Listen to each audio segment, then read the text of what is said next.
My cousin begged me to forgive Grandma. Then I found the tape he hid. I watched my phone vibrate off the nightstand and hit the floor like it was trying to flee from me. Cody's name glowing on the screen. Again. No voicemail. No follow-up. Just that casual, invasive one-liner. Hey, have you called Granny since she's been in the hospital? Do you want the number for her room? Like he was offering me a vending machine snack. Like I'm the broken one for hesitating. What I wanted to do was throw the phone at the wall and scream until something in my chest broke loose. What I did instead was sit there, frozen, every nerve in my back humming like a low-voltage fence. Blood pressure rising like someone was pumping air into my skull. It wasn't just the text. It was him. It was every single time he inserted himself into my silence like a foot in a closing door.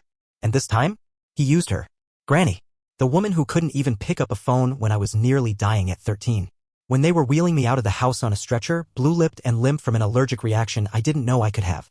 I remember the way my mom cried at the hospital. I remember the way the nurses looked at her with pity and horror when they asked, "Are your parents on their way?" And she just said, "It's just me." Granny didn't call. Not then. Not later. Not ever. And now Cody wants me to feel guilty for not calling her? She raised 3 sons and a daughter and not one of them knew how to touch a child without wincing. That's what she passed down. Coldness like bone marrow. I remember holidays sitting on the shag carpet watching TV while the adults drank and talked about the things kids weren't supposed to understand. We understood. That family only showed up when there were casseroles and coffins. Except Cody. My cousin Cody.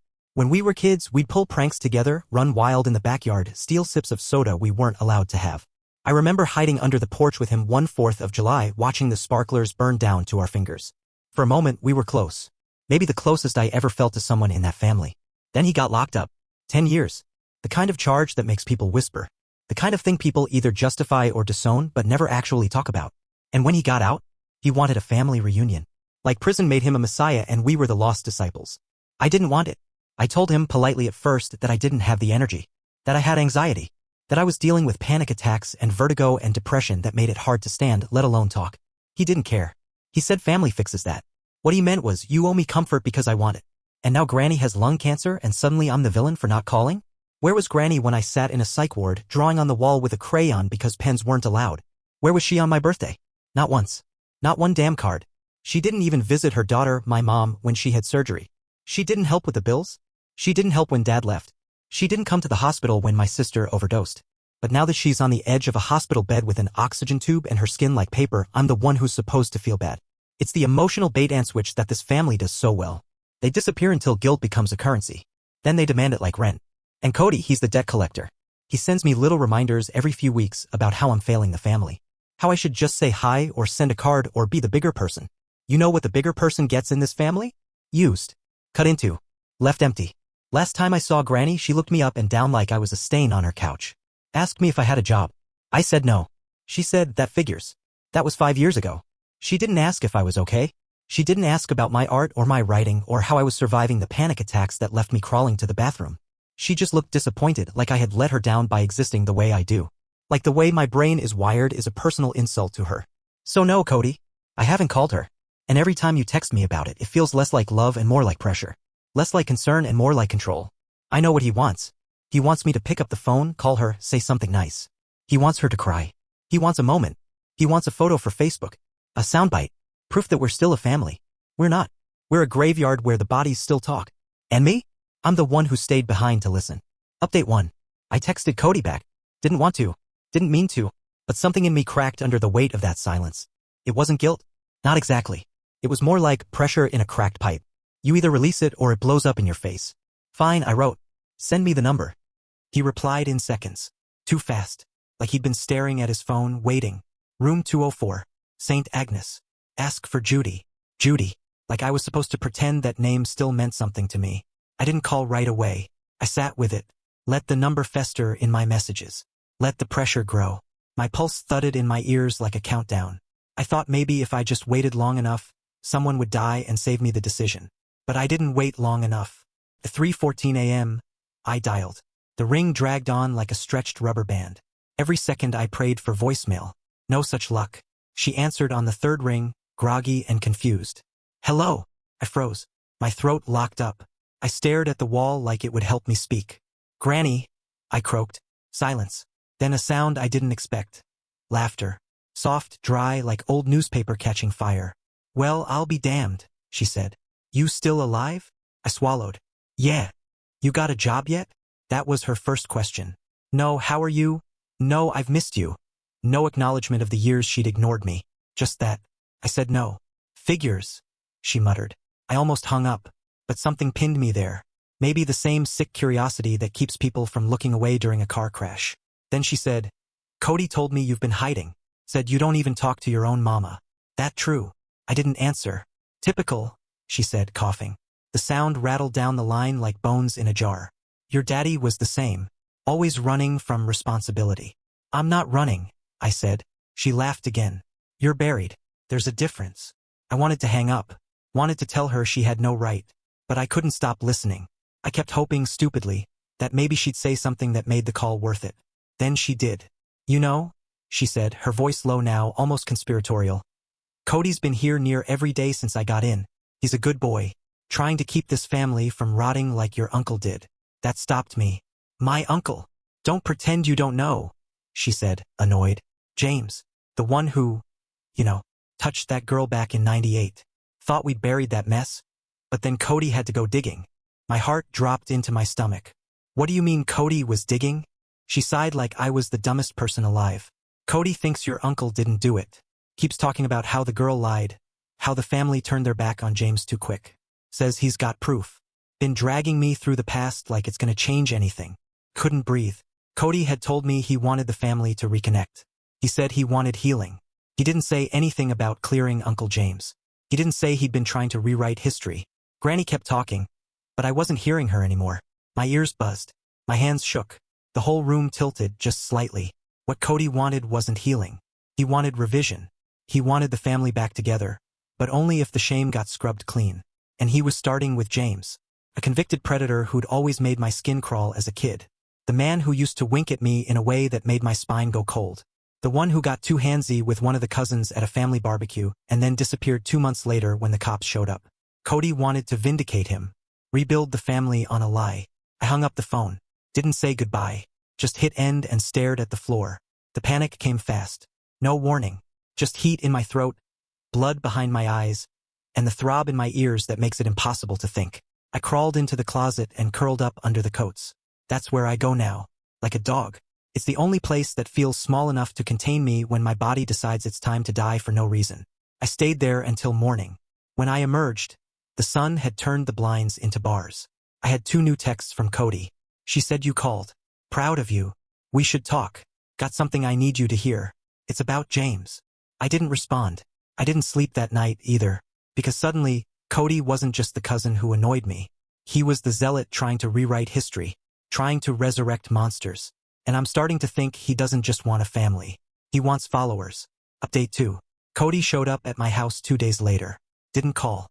Didn't text. Just knocked like he still had the right. Like we were back to being kids on Granny's porch, daring each other to throw firecrackers at passing cars. I didn't answer. He knocked again. Louder this time. Rhythmic. Not violent. Not yet. I opened the door a crack and wedged my foot behind it. He smiled like nothing was wrong. Like everything was fine. You look like sh*T, he said. I didn't reply. You talked to her again? He asked. I shook my head. She's asking about you. I kept my eyes on his, searching for a hint of shame. A crack in the surface. Nothing. He reached into his jacket and pulled out an envelope. Yellowed. Tattered at the corners. Found this going through James's stuff in storage, he said. Figured you'd want to see. I didn't take it. But he didn't care. He slid it through the door, let it land at my feet like an offering. Then, quietly, he said, you always had a way of forgetting things. Like your brain wanted you to stay broken. And then he walked away. I locked the door. Double-checked it. Put the chain on. Stared at the envelope like it was a dead animal. I left it there for hours. Finally picked it up around 2 a.m. when I couldn't take the waiting anymore. Inside, a single photo and a folded piece of lined notebook paper. The photo was old. Mid-90s. A backyard birthday party. I'm in the bottom right corner, probably 5 years old. Wearing a Batman shirt and those awful Velcro sandals I used to love. Balloons in the background. Folding table with a cake. James is standing behind me. His hand is on my shoulder. But not like a hand should be. Not the way you place it when you're proud. Not the way you guide a kid gently. His fingers are digging in. You can see the tension in the grip. Like he's not holding me. He's claiming me. My mouth is open. Caught mid-sentence or mid-scream, it's hard to tell. What's worse, Granny is in the frame too. She's looking right at us. And she's smiling. The note was short. In Cody's messy, slanted print. He protected you. You just don't remember. I think it's time you did. Something shattered in my head. I started pacing. Fast. Frantic. My thoughts were static. My mouth tasted like pennies. The photo. The phrasing. He protected you. Protected me from what? That night, I dreamt I was in the crawl space under Granny's old house. The one that always smelled like mildew and motor oil. I was small again. In my Batman shirt. And someone was down there with me. Breathing heavy. When I woke up, I'd scratched my arm raw. Blood on the sheets. No memory of doing it. My husband tried to calm me down. Said I must have had a night terror.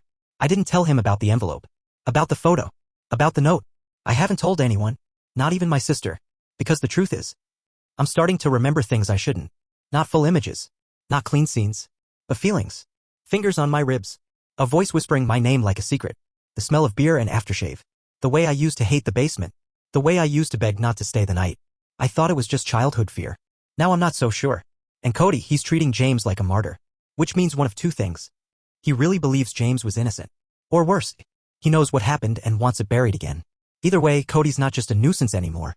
He's dangerous. And I've got a feeling he's not done. Update 3. Cody came back yesterday. This time he didn't knock. He just stood outside waiting. I saw him through the blinds. Hands in his pockets. Eyes locked on the front door like he could will it open. I didn't move. After 5 minutes he texted. I know what you found. I know what it looks like. 10 minutes later. It's not what you think. Then, finally. But if you say anything, you'll destroy what little we've got left. And that's when I realized he knows. He's not guessing. He's not speculating. He knows exactly what James did. And he's trying to keep it dead. That night, I went to the attic. Not Granny's. Not hers, my mom's. Because something had been chewing at me since the photo. A memory I couldn't quite grab. Something about boxes. A cedar chest. Old VHS tapes. I waited until Mom was asleep. Crept up past midnight. Brought a flashlight and gloves. Found it buried behind Christmas decorations and moldy textbooks from the 80s. The cedar chest.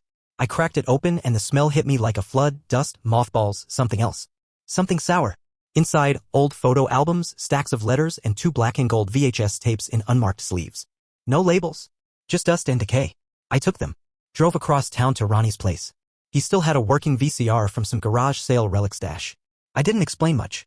Just said I needed to borrow his equipment. He didn't ask questions. The first tape was family stuff. Normal. A picnic. A trip to the zoo. My mom looking young, scared, beautiful. Me and Cody wrestling in the dirt. It hurt to watch in that nostalgic, rotting way. The second tape was different. No sound. Just static at first. Then a basement. Our old one. James filming. The camera shaky. You see Cody first. Maybe 9 or 10. Sitting on a milk crate, eyes wide. Then the camera pans. You see me. Tied to a chair with masking tape. Not gagged. Not crying. Just vacant. Numb. Like I'd already gone somewhere else in my head. Then it cuts out. Just like that. Gone. I sat there for a long time after the screen went black. Ronnie in the next room, unaware. I don't know what hit me harder, the footage itself or the fact that it was hidden in my mom's attic. She kept it. She saved it. Which means she knew. I took the tape. Didn't say goodbye. Drove home with the window down, hoping the cold air would keep me from screaming. At 4:37 a.m. I texted Cody one line. How long were you watching? He replied instantly. I never hurt you. He made me help. I threw my phone across the room. I don't remember what happened after that. I blacked out. Not from drinking. Just my body quit. The kind of dissociation that snaps you into nothing. When I came to, my husband was holding me. My nails had carved crescents into my palms. The TV was playing static. My jaw was sore from clenching. Later that morning, my mom knocked on the bedroom door. Didn't come in. Just said softly through the wood, you okay? I didn't answer. She said, your granny isn't doing well. They don't think she'll make it through the week. Then silence. Then her footsteps fading away. And all I could think was, good. Let her go without closure. Without forgiveness. Let her rot with the weight of what she let happen under her roof. Let her die knowing I remember everything now. And Cody? He wants me to meet. Said he wants to explain before Granny passes. Said he wants us to face it together. But I think I know what he really wants. He wants silence. He wants complicity. He wants me to hold the secret with him. And maybe once I would have. But not anymore. Update 4. Granny died yesterday. They called at 6:02 a.m. Mom answered in the hallway, her voice flat like she'd just been informed the trash truck was running late. She's gone, she said through the door. If you want to see her before they take the body, you should come now. I didn't move. Didn't speak. Didn't even blink. Instead, I sent a text to Cody. Meet me. Same place we used to ride bikes. Bring the tape. He responded with a single thumbs up emoji. No words. It rained all day fitting, I guess. The spot was the drainage tunnel near the old train tracks. We used to ride our bikes through there when we were 10, pretending it was a portal to another world. Funny how childhood games feel like omens when you look back with grown-up eyes. Cody showed up soaked, hood up, shoulders hunched. He looked older than I remembered. Not aged, just hollowed. Like something important had been scooped out of him years ago and he just kept going without it. He had the tape in a plastic grocery bag, like it was trash. You're gonna burn it? He asked. No. He paused. You gonna take it to the cops? Still no answer. He looked down at his shoes, then back at me. I didn't know what he was doing at first. I was just a kid. You were older than me, I said. Only 2 years. But you remembered. He flinched. I thought if I pretended it didn't happen, maybe it didn't. Granny said it was better that way. Said boys forget. Said it wouldn't help to talk about it. There it was. The family motto. It won't help to talk about it. He sat on the concrete ledge, rain dripping from the hood of his jacket. I see you sometimes, you know. In my sleep. You're screaming, but there's no sound. Your mouth is open and nothing's coming out. I didn't say anything. You remember now, don't you? He asked. I nodded. He pulled out a lighter and held it toward the bag. We can end it. Just like that. Gone. No more wait. I reached into my pocket and pulled out a digital recorder. Set it between us. Hit record. His eyes widened. What the hell are you doing? Tell me the truth, I said. All of it. Every detail. Then you can burn it. No. Then I will. You wouldn't. I would. He stared at me like he was trying to decide if I was bluffing. I wasn't. Slowly, haltingly, he started talking. About the basement. About James. About the tape. About how he held the camera while our uncle touched me. How Granny told him to lie if anyone ever asked. How James promised them both he'd make sure the family stayed whole. It was mechanical at first. Detached. But as he talked, his voice cracked. His hands shook. The memories came too fast for him to suppress. By the end, he was sobbing. But I didn't stop the recording. When he finished, he asked, what now? I said, give me the tape. He handed it over. I pocketed it. Then I said, you're going to the funeral tomorrow. He shook his head. I can't. You're going, I snapped. And you're standing up there. And you're going to give a eulogy. And you're going to tell them she wasn't a saint. You're going to say she made mistakes. You're going to say we protect monsters in this family. You're asking me to ruin her memory. No, I said. I'm asking you to tell the truth for once in your life. He looked like he was about to be sick. I stood up, picked up the recorder. You do it, I said. Or I send this to everyone. Your girlfriend. Your boss. The local paper. I don't care. You'd ruin me. You already ruined yourself. Then I walked away. I didn't wait for him to agree. Didn't look back. I haven't decided what I'll do if he chickens out. Maybe nothing. Maybe everything. But I do know I'm done carrying the silence. I burned a copy of the tape. Just one. The original? Still with me. Not as leverage. As proof. Proof that I wasn't crazy.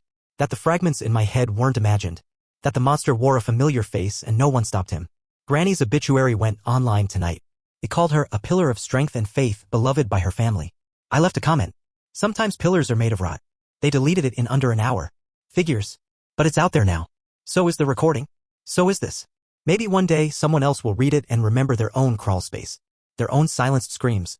And maybe, just maybe, they'll realize they're not crazy either. They were just surrounded by liars.